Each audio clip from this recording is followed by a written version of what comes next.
Alhamdulillahi Rabbil Alamin, wal aqibatu lil muttaqin, wala udwana illa 'alal zalimin. Asyhadu an la ilaha illallah wahdahu la syarika lah, wa asyhadu anna Muhammadan abduhu wa rasuluh la nabiyya ba'dah. Allahumma salli wa sallim ala sayyidina wa habibina wa maulana Muhammad wa ala alihi wa ashabihi wa ansarihi wa junudihi wa man sara ala nahjihi wa da'a bi da'watihi ila yaumil qiyamah. Allahumma inna nas'aluka ilman nafi'a wa na'udzubika min ilmin la yanfa'. Subhanaka la ilma lana illa ma 'allamtana innaka antal alimul hakim wa tub 'alaina innaka antat tawwabur rahim. Rabbi shrah li sadri wa yassir li amri wahlul 'uqdatam min lisani yafqahu qawli, amma ba'du. Para jamaah, Bapak Ibu sekalian rahimakumullah, alhamdulillah, puja dan puji syukur selalu kita panjatkan kepada Allah Subhanahu wa taala atas limpahan nikmat dan karunia-Nya yang sangat banyak kepada kita, yang tidak akan mampu kita hitung satu persatu. Mudah-mudahan semua nikmat itu bisa menjadikan kita lebih dekat kepada Allah Ta'ala dengan amal-amal kita, dan semuanya mudah-mudahan diterima amaliyah kita di sisi Allah Ta'ala, memberikan keberkahan untuk kita, kebahagiaan di dunia dan di akhirat. Amin ya rabbal alamin. Kita lanjutkan materi sirah nabawiyah, yaitu perjalanan ke Syam. Sudah menjadi kebiasaan dari orang-orang Quraisy, sebagaimana yang telah diabadikan di surat Quraisy. Mereka biasa melakukan perjalanan untuk berdagang pada musim dingin ataupun musim panas. Musim dingin mereka ke Yaman, ke daerah selatan, dan musim panas mereka ke Syam. Li'ila fi Quraisy ila fihim rihlatash syita'i was-shaif. Karena mengikuti kebiasaan orang-orang Quraisy, kebiasaan mereka perjalanan baik pada musim dingin ataupun musim panas. Perjalanan yang pernah dilakukan oleh Rasulullah SAW ke Syam ini sebanyak 2 kali. Pertama, ketika beliau berusia 12 tahun, yang akan kita bahas pada kesempatan ini. Dalam perjalanan ini beliau ditemani oleh pamannya Abu Thalib menuju ke Busra, yaitu Syam. Sedangkan yang kedua adalah ketika beliau berusia 25 tahun. Beliau memimpin rombongan dengan dagang ke Busra, Syam, untuk membawa dagangan Khadijah. Dalam perjalanan yang penuh berkah ini beliau ditemani oleh Maisarah, budaknya Khadijah. Maisarah ini laki-laki bukan perempuan ya. Kalau nama kita ada haknya, itu belakang biasanya perempuan tapi kalau ini adalah laki-laki. Dari perjalanan ini beliau kembali ke Mekah dengan membawa keuntungan yang sangat banyak Perjalanan ini merupakan satu penyebab utama yang membuat Khadijah tertarik kepada akhlak Rasulullah, setelah sebelumnya Maisarah menceritakan kepadanya perihal akhlak, perangai dan kemuliaan Rasulullah, hingga akhirnya Khadijah berharap beliau bisa menjadi suaminya. Khadijah sendiri telah menolak menikah dengan para pembesar Quraisy dari kalangan orang-orang terhormat dan hartawan yang kaya raya di sana. Jadi pada peta ini bisa kita lihat kalau yang lurus garis-garis lurus ini adalah perjalanan dagang pada musim panas ke Syam yang sebelah utara Hijaz. Hijaz ini adalah Mekah dan Madinah. Dulu belum ada yang namanya kerajaan Arab Saudi Jadi yang terkenal Mekah Madinah itu adalah Hijaz. Sementara yang terputus-putus ini adalah perjalanan dagang pada musim dingin ke Yaman dan Hadramaut. Nah, Hadramaut ini adalah wilayah Saudi bagian selatan yang nantinya banyak para dai berasal dari Hadramaut berdakwah keluar Jazirah Arab sampai ke Gujarat, India, dan sebagian sampai ke tanah Jawa, ke Indonesia. Dan mereka ini adalah negeri asal dari para wali songo ya, ataupun bapak-bapak mereka berasal dari sini ya. Jadi punya sejarah yang panjang antara orang-orang Hadramaut yang mereka ini sudah kita singgung adalah orang Arab asli ya, yang berhijrah keluar untuk menyebarkan Islam pada nantinya sampai ke negara kita ini. Kemudian ini adalah perjalanan dagang melalui jalur laut ya. Kalau ini ya, jalur laut sudah ada sejak dulu, sampai ada yang disebut dengan kerajaan Habasyah, negeri Habasyah atau Ethiopia, yang dulu juga kaum muslimin sebelum hijrah ke Madinah pernah melakukan hijrah ke Habasyah sebanyak 2 kali itu ya. Nah, jemaah sekalian, perjalanan ke Syam ini pada saat Rasulullah SAW berusia 12 tahun ya, beliau sudah diasuh oleh Abu Thalib sejak ditinggal wafat oleh kakeknya yaitu Abdul Muttalib ya.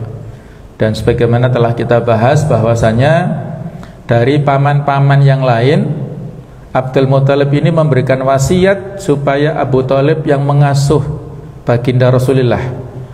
Walaupun secara ekonomi Abu Thalib ini lebih miskin dibandingkan dengan paman-paman yang lain. Ada paman yang lain yang lebih kaya seperti Abu Lahab, Al-Abbas, Hamzah dan lain-lain ya. Tapi dipercayakan kepada Abu Thalib karena Abu Thalib ini satu ibu kandung dengan Abdullah, ayahanda dari Nabi Muhammad SAW ya. Abdul Muttalib ini memiliki beberapa istri. Nah, dari yang saudara kandung itu adalah Abu Thalib, sehingga otomatis secara emosional dekat dengan Nabi Muhammad. Dan memang seperti itulah kenyataannya. Kasih sayang yang disampaikan oleh Abu Thalib kepada baginda Rasulullah ini sama dengan kasih sayang kakeknya kepada Nabi Muhammad. Bahkan Abu Thalib lebih mendahulukan kepentingan Nabi Muhammad dibandingkan dengan kepentingan anak-anaknya yang lain.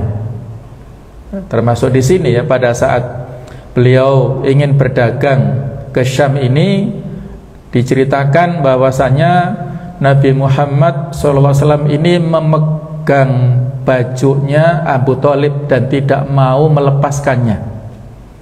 Ya, relatif pada saat itu usia, mungkin kalau sekarang usia SD ya, tidak ada lagi yang mengasuh kalau ditinggal oleh Abu Thalib ke Syam. Dan ini kan memerlukan waktu beberapa hari ya, sehingga beliau ikut ya, tidak mau ditinggal sendirian di Mekah, ikut berdagang ke Syam ini. Dan walaupun pada saat itu tidak umum ya, tidak lazim ya membawa anak untuk berdagang karena situasinya berbahaya. Bisa kita bayangkan kondisi Jazirah Arab yang panas ya, jarang sekali ya, bahkan tidak ada tumbuh-tumbuhan sebagaimana di kita pada umumnya. Jadi perjalanan jauh, kemudian juga berbahaya. Biasa di sana ya, sebagaimana sudah kita sampaikan, tradisi pada zaman jahiliyah ada perampokan, ada pembunuhan, pencurian dan lain-lain itu sudah biasa ya. Jadi karena kondisi perjalanan berbahaya, maka maunya Abu Thalib meninggalkan anak ini, keponakannya ini di Mekah. Nah, tapi Nabi tidak mau ya. Tadi sudah kita sampaikan beliau tidak mau ditinggal. Dan dalam sejarah sebelumnya, perdagangan yang dilakukan oleh saudara-saudaranya, oleh kakeknya yaitu Hashim ini, wafat saat berdagang ke Syam. Kemudian Muttalib, Muttalib ini adalah ayah daripada Abdul Muttalib namanya Abdul Muthalib, yang asli adalah Syaibah. Nah, beliau ya Muthalib ini juga wafat saat berdagang ke Yaman. Dan bahkan Abdullah sendiri, ayahanda Nabi Muhammad, wafat di Madinah saat berdagang juga. Jadi ada cerita ya, pada masa sebelumnya saat berdagang ini kondisinya rawan ya. Dan jamaah sekalian, kondisi masyarakat Arab saat itu ada jenis akidah tatoyur ya. Jadi mereka ini biasa melakukan perjalanan diawali dengan membuktikan dengan burung-burung ya. Jadi kalau burung diterbangkan arahnya ke selatan ke Yaman, mereka ikut melakukan perjalanan ke selatan. Kemudian kalau dilepas burung-burung ini ke arah utara, ke arah Syam, mereka juga ikut. Nah, jadi ada yang namanya tatoyur ya. Jadi ada penisbatan nasib keberuntungan dengan burung-burung seperti itu. Nah, jadi itu sudah biasa pada saat dulu ya. Perjalanan ini kemudian membawa hikmah yang besar ya, kepada keluarga ini dan khususnya kepada baginda Muhammad sallallahu alaihi wasallam. Beliau dan kafilah rombongan dagang ini senantiasa dinaungi awan sepanjang perjalanan ya. Bisa kita bayangkan kondisi cuaca yang begitu ya. Tadi sudah kita sebutkan musim kemarau, musim panas, perjalanan ke Syam. Tapi atas izin Allah, awan ini menaungi kafilah Nabi Muhammad bersama pamannya dan rombongan yang lain. Dan di Busra, Busra ini adalah wilayah, kalau sekarang ini adalah Syria ya. Jadi Syam pada waktu itu ya namanya Syam. Kalau sekarang terbagi menjadi 4 negara. Ada Syria, ada Yordania, ada Palestina, dan ada Libanon ya kalau sekarang ini. Nah, Busra ini pada saat sekarang ini masuk ke wilayah Syria. Ya, tidak jauh dari Damaskus, ibu kota Syria. Nanti akan kita sampaikan ya bagaimana kondisinya ya. Jadi sekedar gambaran ya, bahwasanya inilah situs atau peninggalan yang masih ada sampai sekarang. Gereja ataupun biara peninggalan dari Buhaira, atau sebagian ulama membaca Bahira, tulisannya dalam bahasa Arab sama. Ada yang membaca Buhaira, ada yang membaca Bahira. Dalam hadis Bukhari juga disebutkan ya. Jadi ini situs yang menunjukkan kebenaran cerita sirah perjalanan Nabi pada saat itu. Ini ya biara pendeta Buhaira di Busra, yaitu di Syria, di Syam tadi. Ini adalah pintu ya, pintu depannya. Nah, ini adalah bagian dalamnya. Nah, kemudian ini ya kondisinya ya. Di sampingnya ada pohon kurma. Kemudian juga ini adalah penampakan ya, masih seperti ini ya, semacam puing-puing lah ya. Jadi ini menunjukkan kebenaran sejarah beliau ya. Di kasus yang lain, pada saat beliau Nabi Muhammad pulang dari perang Tabuk juga melewati ya, situs yang di situ dulunya disinyalir adalah peninggalan dari kaum Tsamud. Ada sumber air yang para sahabat saat itu dilarang untuk meminumnya karena dulu adalah peninggalan dari kaum Tsamud yang dihancurkan oleh Allah Subhanahu wa taala. Jadi pada saat beliau berada di Bahira atau Buhaira ini ya, sebelumnya Buhaira ini telah mendapatkan berita ya, berita-berita yang beliau sudah dapatkan sebelumnya. Buhaira ini beragama Yahudi ya, kemudian beralih ke Nasrani dan menjadi pendeta, pemuka agamanya Nasrani. Kafilah sudah sering lewat tempat tersebut dan Buhaira tidak pernah keluar dari biaranya. Tapi saat itu Buhaira keluar bahkan mengundang makan ya. Beliau sudah mendapat informasi dari kitab-kitab, baik itu di kitab Taurat yang beliau pelajari pada saat beragama Yahudi ataupun kitab Injil tentang Nabi akhir zaman ya. Sehingga walaupun beliau ini tidak keluar dari biaranya, dari gerejanya, tempat ibadahnya ini, tapi sering menyuruh kepada anak buahnya untuk bertanya. Setiap ada kafilah dagang yang lewat ditanya, dari mana asalnya, dari mana kemana tujuannya dan sebagainya. Nah, pada saat itu ada kafilah dagang Abu Thalib ini. Maka Buhairah pun menanyakan ya kepada Abu Thalib tentang status anak ini di sisimu. Nah, maka Abu Thalib menjawab, ini adalah anakku. Nah, Buhairah berkata, dia bukan anakmu. Tidak sepatutnya ayah ini masih hidup. Jadi rupanya Buhairah ini sudah mendapatkan informasi sebelumnya secara detail tentang Nabi akhir zaman. Nah, maka Abu Thalib mengaku bahwasanya dia adalah anak saudaraku, jadi masih keponakannya ya.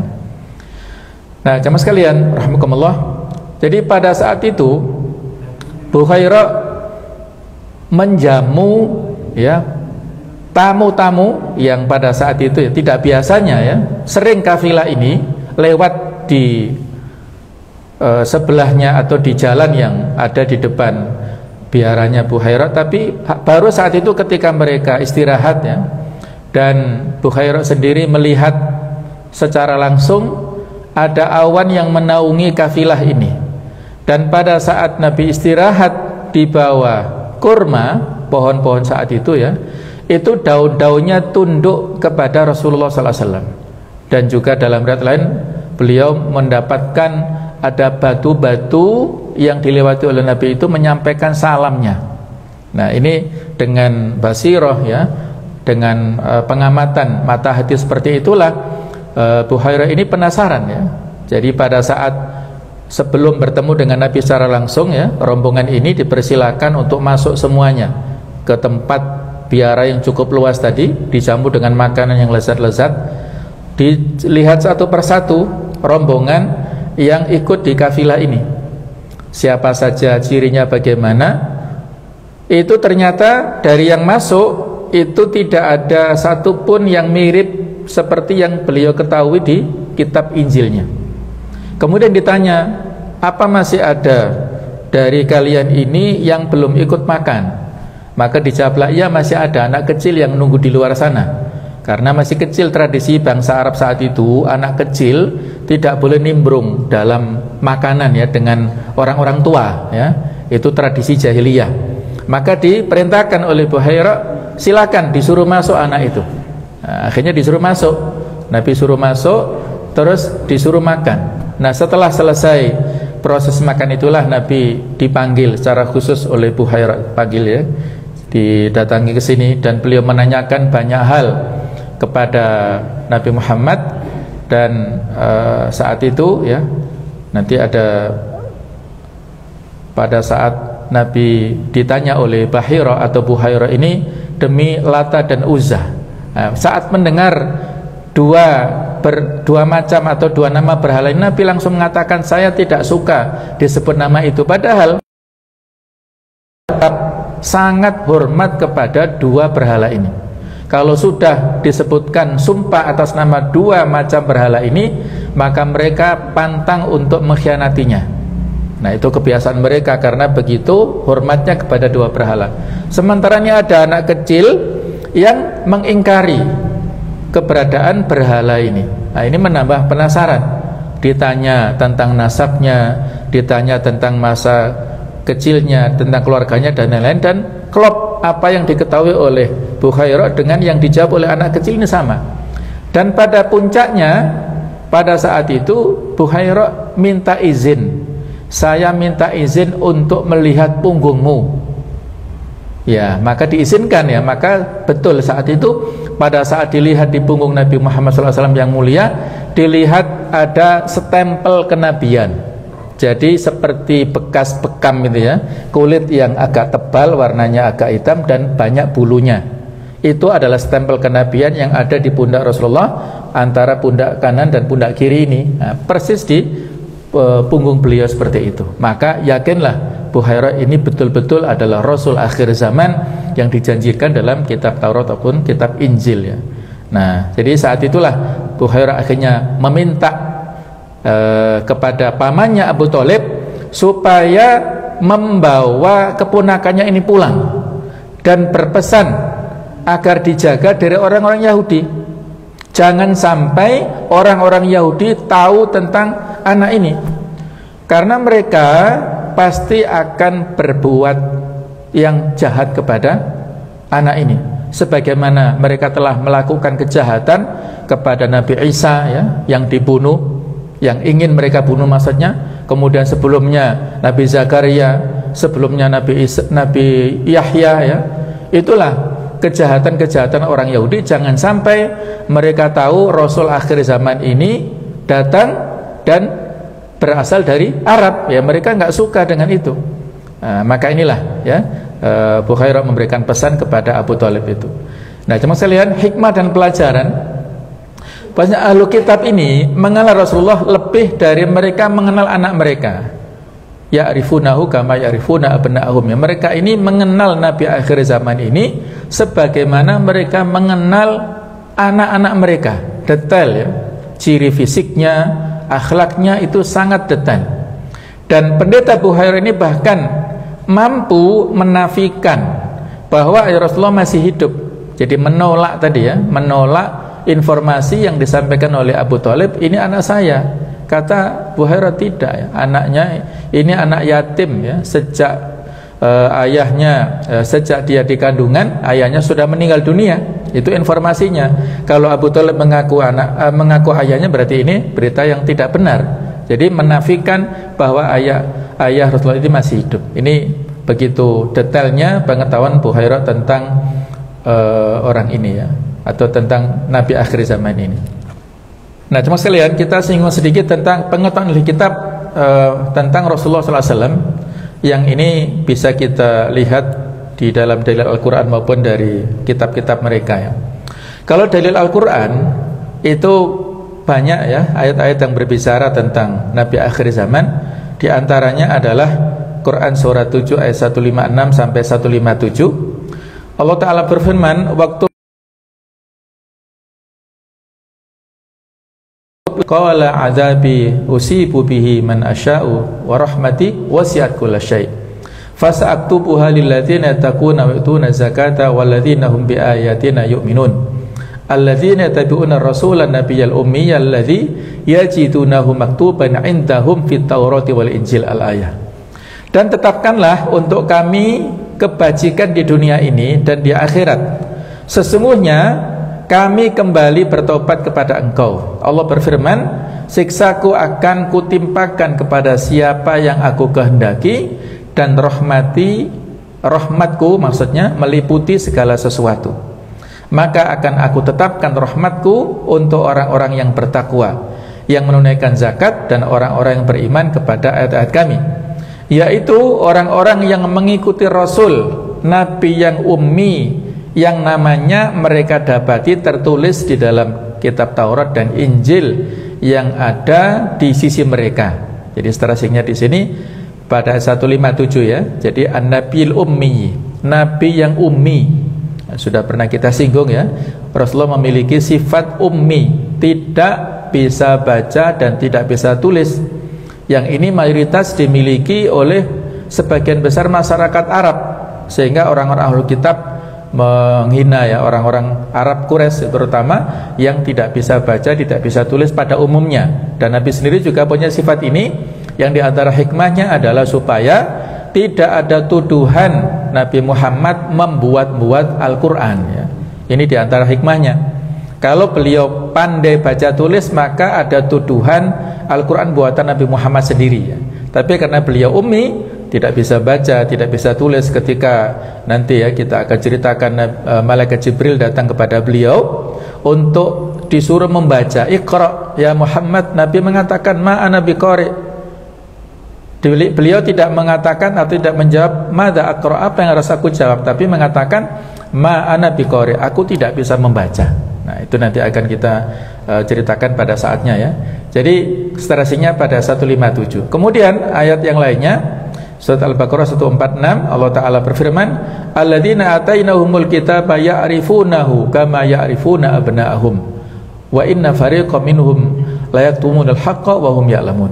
Orang-orang Yahudi dan Nasrani yang telah kami beri Alkitab, baik itu Taurat ataupun Injil, mengenal Nabi Muhammad ini seperti mereka mengenal anak-anaknya sendiri, Dan sesungguhnya sebagian di antara mereka menyembunyikan kebenaran padahal mereka mengetahui, ya. Jadi inilah, ya, mereka tahu tentang Nabi akhir zaman dengan detail, tahu tentang asal-usulnya, ciri-cirinya, tentang sifat-sifatnya, akhlak-akhlaknya dan lain-lain, tetapi mereka mengingkari keberadaan Rasul akhir zaman ini, tidak mau mengakuinya dan mengkafirinya karena mereka hasad, ya, ada perasaan hasad, iri, karena mereka berharap Rasul akhir zaman ini dari keturunan Israel, dari keturunan Yakub, ya, sebagaimana Rasul-Rasul sebelumnya. Sementara Nabi Muhammad kan keturunan Nabi Ismail, ya, jadi bukan nasab secara langsung ke Yakub, padahal kalau ujung-ujungnya tetap ke Nabi Ibrahim, ya. Itulah alasan-alasan yang dibuat oleh orang-orang ahlu kitab ini. Nah, jemaah sekalian rahimakumullah, kalau kita lihat, ya, sebagai perbandingan saja informasi-informasi, ya, yang seharusnya kalau kita kembalikan ke bukti-bukti kitab-kitab yang mereka miliki ini, ya. Jadi dari tinjauan kristologi ada cahaya dari Bukit Paran, bukit yang tersisa dalam Bible ini, yang dikatakan di kitab Ulangan 33 halaman 2 ini, Tuhan, atau ayat 2, ya, Tuhan telah datang dari Tursina dan telah terbit bagi mereka dari Sair dan kelihatan ia dengan gemerlap cahayanya dari Gunung Paran. Di mana Bukit Paran itu terdapat di kitab Kejadian, yaitu lalu Allah membuka mata Hagar sehingga ia melihat sebuah sumur. Ia pergi mengisi kirbatnya dengan air, kemudian diberinya anak itu minum. Allah menyertai, mungkin kalau mereka bacanya Allah, ya, Allah menyertai anak itu sehingga ia bertambah besar. Ia menetap di padang gurun dan menjadi seorang pemanah. Maka tinggallah ia di padang gurun Paran, ya. Jadi Hagar ini adalah Hajar, ya. Yang dimaksud mata Hagar adalah Hajar, dan anak tersebut adalah Nabi Ismail. Ini sudah disebutkan di kisah mereka. Kemudian juga di tinjauan kristologi ada hujah alasan dari Ustadz Ahmad Dedat. Beliau adalah seorang pakar di bidang kristologi, ya, pakar internasional. Disebutkan seorang nabi akan kubangkitkan bagi mereka dari antara saudara mereka, seperti engkau ini. Aku akan menaruh firmanku dalam mulutnya, dan ia akan mengatakan kepada mereka segala yang kuperintahkan kepadanya. Ada beberapa argumentasi Ustadz Ahmad Dedat. Yang pertama tentang ayah dan ibu, kemudian kelahiran ajaib, ada ikatan perkawinan, Yesus ditolak kaumnya, ada kerajaan dunia lain, dan tidak ada agama baru, ya. Dikatakan di Matius ini, janganlah kamu menyangka bahwa aku datang untuk meniadakan hukum Taurat atau meniadakan kitab para nabi. Aku datang bukan untuk meniadakannya, melainkan untuk menggenapinya. Karena aku berkata kepadamu, sesungguhnya selama belum lenyap langit dan bumi ini, ya, satu kata atau satu titik pun tidak akan ditiadakan dari hukum Taurat sebelum semuanya terjadi. Jadi miriplah dengan ajaran Islam, ya. Nabi akhir zaman adalah sebagai Khatamul Anbiya wal Mursalin, penyempurna dari nabi-nabi sebelumnya. Ada satu hadis yang menceritakan kepada kita bahwasanya permisalan antara risalah Nabi Muhammad dengan nabi-nabi sebelumnya adalah seperti bangunan rumah yang sangat bagus, ya. Orang-orang mengagumi rumah ini dan mereka mengelilinginya. Tapi ada satu pojok dari rumah ini di dindingnya yang belum dipasang batu bata. Maka orang-orang heran, rumah yang sebagus ini tapi ada satu bagian pojoknya batu bata yang belum dipasangkan di situ. Maka kata Nabi Muhammad, akulah batu bata itu dan akulah penyempurna penutup para nabi dan rasul, ya. Jadi nabi dan rasul sudah kita pernah singgung, ya, jumlahnya banyak. Kalau nabi itu 124.000, kalau rasul ada 313, sehingga sangat banyak. Ibaratnya tadi rumah kan besar tadi, ya. Dan Nabi Muhammad adalah satu bagian kecil yang ada di situ, ya, penyempurnakan nabi-nabi sebelumnya. Jadi ada keterkaitan, ada wahdatur risalah, keterkaitan semua nabi dan rasul ini. Tidak ada perbedaannya. Kalau mereka meyakini, mengimani para nabi dan rasul yang mereka diutus kepadanya, ya, maka seharusnya mereka meyakini dan mengimani Rasul akhir zaman ini. Harusnya begitu ya, tapi pada faktanya mereka mengingkari. Bagaimana mereka pergi, keberadaan mereka saat ini. Nah, sikap ahli kitab jamaah sekalian rahimakumullah ya, ada perbedaan ya di antara para ahli kitab ini. Asalnya mereka mengetahui Rasulullah, namun sikap mereka terbagi. Mereka ada yang di antaranya ya mengetahui Rasulullah dan beriman kepada beliau. Contohnya adalah Salman Al-Farisi ya. Salman Al-Farisi ini berasal dari Persia, maka disebut Al-Farisi kan. Yang mayoritas di sana penyembah api, jadi beragama Majusi. Bahkan ayahnya itu adalah yang biasa menyulut, menyalakan api dan disembah-sembah oleh kaumnya. Tapi beliau ada berontak dalam hatinya ya, batinnya tidak ridho dengan penyembahan kepada api ini. Maka memutuskan untuk meninggalkan kampung halamannya dan berkelana untuk mencari kebenaran ya. Sehingga sosok Salman ini sifat karakter yang terkenal adalah si pencari kebenaran. Awalnya dia masuk ke agama Yahudi, mempelajarinya dengan baik. Kemudian ada informasi tentang Nabi akhir zaman, kemudian beralih ke agama Nasrani. Kemudian beliau mendapatkan informasi bahwasanya Nabi akhir zaman ini akan datang di sebuah kawasan yang penuh dengan kurma. Maka saat itu kawasan di Jazirah Arab sana yang banyak ditumbuhi pohon kurma adalah Yathrib, itu Madinah. Maka datanglah Salman ke sana saat Nabi belum hijrah ya. Jadi menjadi budak di sana, menjadi pegawai di kebun kurma, dan menanti-nantikan pada saat orang-orang menyambut kedatangan Nabi ya, Salman pun juga demikian ya. Dan beliau mengharapkan bertemu langsung, dan ketika bertemu beliau melihat langsung ada khotam kenabian, jadi ada stempel kenabian, dan beliau merangkul Nabi Muhammad dan masuk Islam saat itu. Karena Salman statusnya masih budak, maka Rasulullah memobilisir para sahabatnya untuk iuran patungan membebaskan Salman ini dari perbudakan, dan akhirnya menjadi sahabat yang sangat mulia dan sangat hormat ya, sangat besar kontribusinya. Dan dialah yang otak punya ide untuk membuat parit pada saat perang Khandaq itu. Nah, itu karena beliau punya pengalaman di Persia.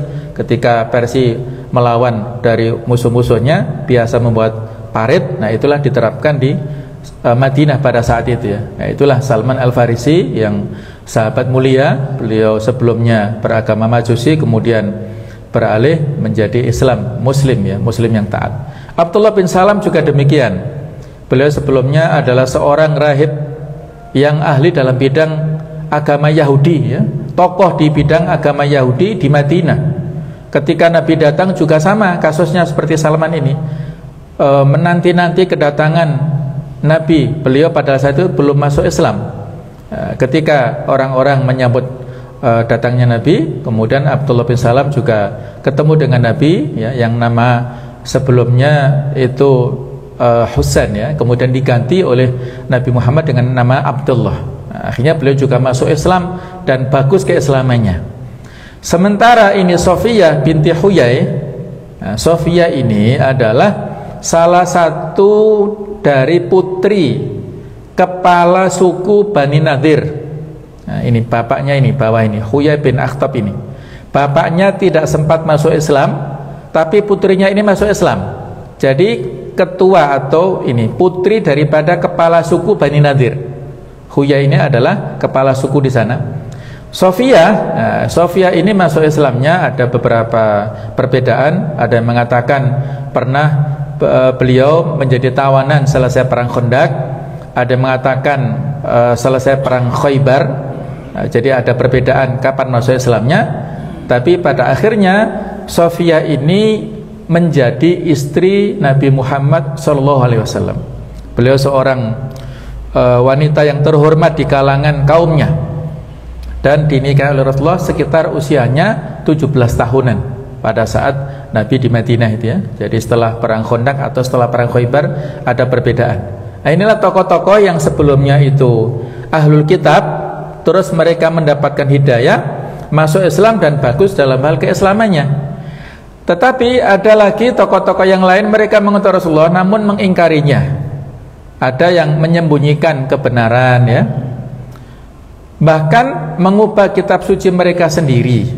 Nah, dari golongan yang menutupi kebenaran dan atau berani mengubah kitab suci ini terdapat diantaranya Huyai bin Akhtab. Ini pada akhirnya dia meninggal dunia dalam keadaan yang belum muslim. Kemudian Heraklius ya, raja Romawi ya, dia adalah seorang kaisar Romawi yang luar biasa kekuasaannya.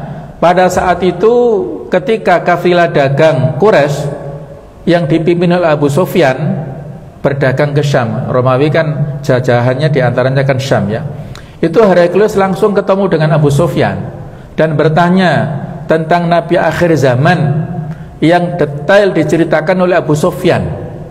Dan pada saat itu Heraklius mengatakan, kalau seperti itu yang kamu katakan, maka saya bersumpah dia akan mencapai kekuasaannya pada bumi yang tempat aku berpijak saat ini, yaitu negeri Romawi. Dan ternyata betul ya, prediksi daripada Heraklius, Nabi pada akhirnya berhasil menguasai Romawi dengan bisa memenangkan peperangan Tabuk pada saat itu. Sebelumnya perang Mu'tah ya, berhasil mengalahkan pasukan Romawi, dan pada akhirnya perang Tabuk pada tahun 9 Hijriah, nah, itu juga mengalahkan pasukan Romawi. Nah, jadi dia tahu tentang kebenaran tetapi tidak mau menerima, tidak atau belum mendapat hidayah ya. Nah, kemudian juga ahli kitab pada masa kini ya. Pada masa kini banyak ya di antara mereka yang sudah tahu tentang kebenaran Islam ya, mereka tetapi masih belum mendapat hidayah ya, masih kafir. Nah, tetapi yang sudah mendapat hidayah ya, mereka menjadi orang-orang yang mu'alaf ya. Nah, itulah ya mahalnya hidayah. Orang-orang yang ini sudah mengenal Islam dengan baik ya, mereka ini berinteraksi dengan Rasulullah secara langsung. Ada sebagian yang hidup pada zaman Nabi secara langsung dan interaksi ya, tetapi tidak mau menerima kebenaran Islam. Nah, tetapi pada masa-masa kini para ulama beda pendapat, apakah betul saat ini ahli kitab itu masih dinamakan ahli kitab ataukah tidak punya status seperti ini ya. Ini para ulama beda pendapat ya. Nanti kan implikasinya kepada misalnya tentang masalah pernikahan atau juga tentang masalah hukum makanannya ya. Ini ada perbedaan ya. Tapi yang rajih menurut saya adalah bahwa sama saja. Mereka pada zaman sekarang ini juga sama, walaupun juga mereka ada penyimpangan-penyimpangan ya, karena penyimpangan yang mereka lakukan terhadap ajaran agamanya bukan hanya terjadi pada saat ini. Sejak zaman dulu mereka juga melakukan penyimpangan dari ajaran agama aslinya. Orang-orang Yahudi banyak menyimpangkan isi kitab Taurat. Orang-orang Nasrani juga sama, banyak merubah isi kitab Injil ya. Jadi sama saja, mereka merubah ajaran agamanya itu bukan hanya terjadi sekarang ini, tapi sejak zaman dulu toh. Pada zaman itu pun Allah masih mengatakan mereka adalah ahlu kitab, dan begitu pula mereka saat ini ya. Nah, jemaah sekalian, baru-baru ini pemerintah Turki mengumumkan ada penemuan Injil kuno yang berusia sekitar 1500-an tahun yang mencengangkan. Injil kuno tersebut ternyata memprediksi kedatangan ajaran asli Yesus serta prediksi kedatangan penerus kenabian setelah Yesus. Injil kuno berusia 1500-an tahun ini bersampul kulit hewan, ditemukan polisi Turki selama operasi anti penyelundupan di tahun 2000-an yang lalu ya. Alkitab kuno ini sekarang disimpan di Museum Etnografi di Ankara, Turki ya, di ibu kota Turki sana. Komunitas Kristen Suriah mengklaim kepemilikan Injil kuno tersebut. Komunitas itu telah mengirim surat resmi kepada Menteri Kebudayaan Turki, yaitu Ertuğrul Güney yang dulu ya, ini kisahnya, untuk mengembalikan kitab tersebut kepada mereka. Kepala Budaya Komunitas Kristen Suriah, yaitu bernama Sabuhana, mengatakan Alkitab bersejarah memiliki makna material yang besar bagi umat Kristiani. Jika Turki tidak menyerahkannya, maka ia meminta Turki membuka akses bersama dengan membangun museum di distrik Midyat Suriah. Sebenarnya siapakah komunitas Kristen Suriah ini? Komunitas Kristen Suriah ini adalah penganut Kristen Ortodok di wilayah Arab mulai dari Lebanon, Suriah hingga perbatasan Turki. Penganut Kristen ini telah menggunakan bahasa Aramik sejak awal berdirinya gereja mereka. Karena itu mereka meyakini Injil yang dipamerkan di Turki adalah bagian dari sejarah mereka. Banyak biara-biara pada awal Kristen di wilayah Suriah di tenggara Turki telah dijarah oleh Turabidin, ya. Karena itu kami meminta agar Injil kuno itu dikembalikan. Ini versi, ya, dari biara-biara Turki ini, biara-biara Suriah, ya. Kelompok Kristen Suriah ini telah menyebar hingga ke Eropa. Kurang lebih 8 perwakilan komunitas ini di seluruh Eropa. Kelompok Kristen ini juga menyebar di Asia kecil dengan kitab teks Yunani dan bahasa Aram. Meski begitu, belum dilakukan penelitian secara mendalam apakah Injil ini benar memiliki keterkaitan dengan Kristen Suriah. Injil kuno berusia 1500-an tahun menjadi perhatian setelah dipublikasikan oleh pemerintahan Turki. Kontroversi Injil ini pun muncul ketika isi dari ajaran Injil ini yang meyakini Yesus sebagai nabi dan memprediksi akan kedatangan Nabi Muhammad setelah Yesus ini. Penemuan itu juga bahkan menarik perhatian Vatikan. Pemerintah Turki telah mengkonfirmasi permintaan Paus Benediktus sebagai pemimpin tertinggi Vatikan untuk meneliti Injil ini. Diyakini Injil berusia 1500 tahun ini adalah manuskrip terakhir dari ajaran Barnabas tentang keesaan Tuhan dan kenabian Yesus, ya. Jadi kalau dirujuk, ya Allah alam sejauh mana kebenarannya, ya. Jadi memang inilah perbedaan antara Al-Quran dengan kitab-kitab samawi sebelumnya. Kalau kitab samawi sebelumnya tidak ada jaminan keasliannya, ya. Sementara Al-Quran ini Allah telah menjamin keasliannya, ya. Allah Ta'ala berfirman, Inna nahnu nazalna dzikra wa inna lahu lahafidun. Sesungguhnya kamilah yang menurunkan Al-Quran dan kamilah yang menjaganya, ya. Sehingga Al-Quran sejak zaman diturunkan dengan fase-fase risalah Nabi, dari masa fase Mekah sampai fase Madinah sampai beliau wafat, ada masa 23 masa atau 23 tahun risalah, ya.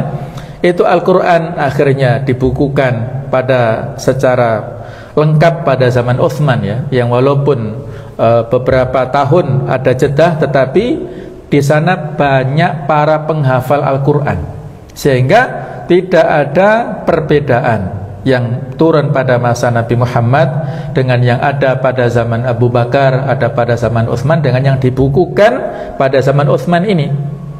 Karena di situ sudah ada dilakukan validasi-validasi, ya.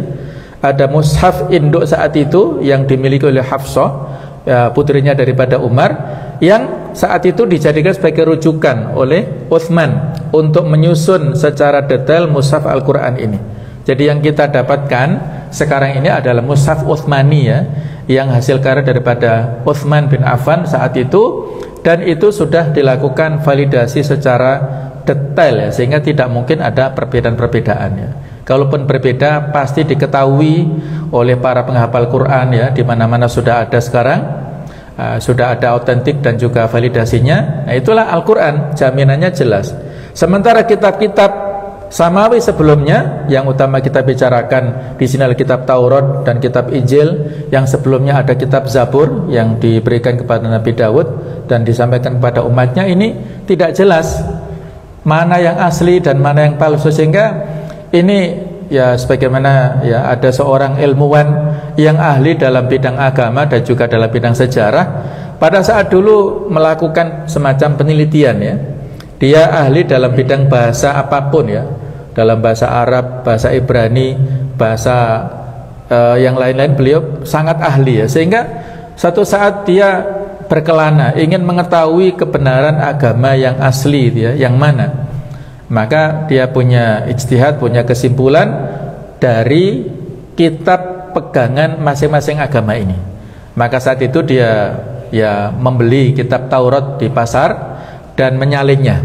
Ada tambahan-tambahannya, ada pengurangan-pengurangannya.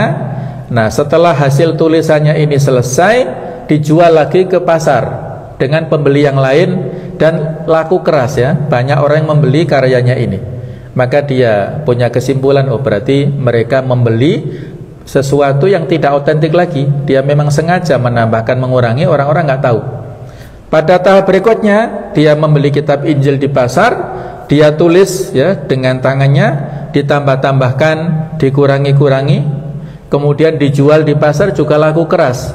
Nah, maka dia punya kesimpulan, oh mereka juga berarti mengambil sesuatu yang tidak asli.